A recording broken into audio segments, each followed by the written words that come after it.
হুট করে খোদায় আজকে ঝটপট করে রান্না করতে চলে এসেছে আমার বোন। তো দেখা যাক ও আজকে কী রেসিপি শিখায় আমাকে। তো এখানে আলু কুচি কুচি করে কেটে নিয়েছে, ক্যাপসিকাম কুচি কুচি করে কেটে নিয়েছে এবং স্পেশালি এখানে সিমের বিচিও ইউজ করেছে, কারণ সিমের বিচিও খুবই পছন্দ। আর পেঁয়াজও কুচি কুচি করে কেটে নিয়েছে।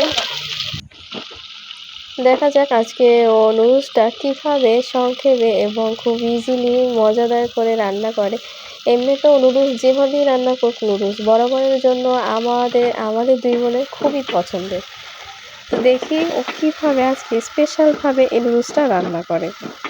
এখানে তেলের উপর সুন্দর করে আলু, সিমের বিচি এবং ক্যাপসিকাম দিয়ে নিয়েছি এবং পরিমাণ মতন হালকা লবণ এবং মরিচের গুঁড়ো দিয়েছে এবং সামান্য কিছু পানি দিয়ে এটাকে হাফ সিদ্ধ করবে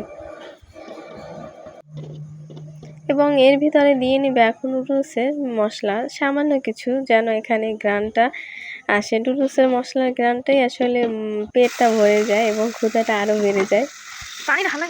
তো এখানে এই যে দেখুন, এই আলু, ক্যাপসিকাম, সিমের বিচি রান্না করা হয়ে গেছে ওর। তো এখানে ও উঠিয়ে নিচ্ছে।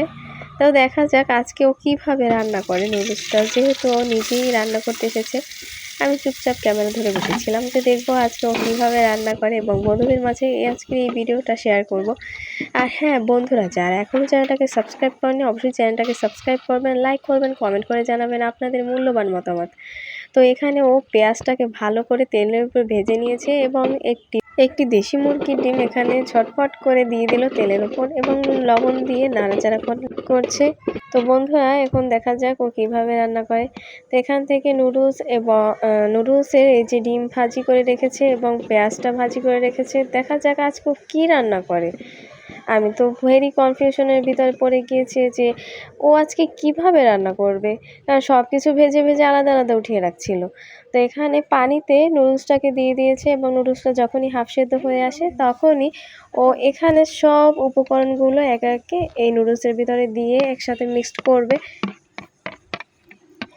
তো বন্ধুরা, যখন ও রান্না করতেছিল তখনই আমার জিভে জল এসে গিয়েছিল। এমনিতেও হঠাৎ করে ক্ষুধা লেগেছে এবং বলছিলাম বোন আজকে কিছু রান্না করতে, আমি আজকে পারবো না। তো ও নিজেই আজকে এসেছে রান্না করতে। তো এখানে মরিচের পরিমাণটা কম হওয়ার কারণে ও আবার একটু মরিচের গুঁড়ো দিয়ে নিল, সামান্য কিছু লবণ দিয়েছে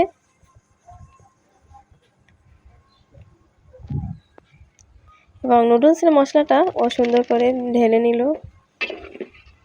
এবার এই মশলাগুলোকে ভালো করে নেড়ে চেড়ে একদম এই নুডলসের সাথে মিক্সড করে নিতে হবে। নুডলসের সাথে এতগুলো উপকরণ দেওয়ার কারণে নুডলসটা আরও বেশি লোভনীয় লাগতেছিল। যেহেতু নুডলস এমনিতেও যদি শুধু রান্না করে তাহলেই মজা লাগে, আর এর পাশাপাশি আরও উপকরণ দেওয়ার মাঝে মজাই আলাদা। তো বন্ধুরা, আজকের এই ভিডিওটা যদি ভালো লেগে থাকে অবশ্যই চ্যানেলটাকে সাবস্ক্রাইব করবেন, লাইক করবেন, কমেন্ট করে জানাবেন আপনাদের মতামত। অবশ্যই কিন্তু একটি শেয়ার করে দেবেন আপনাদের বন্ধুর মাঝে যারা নুডলস লাভার।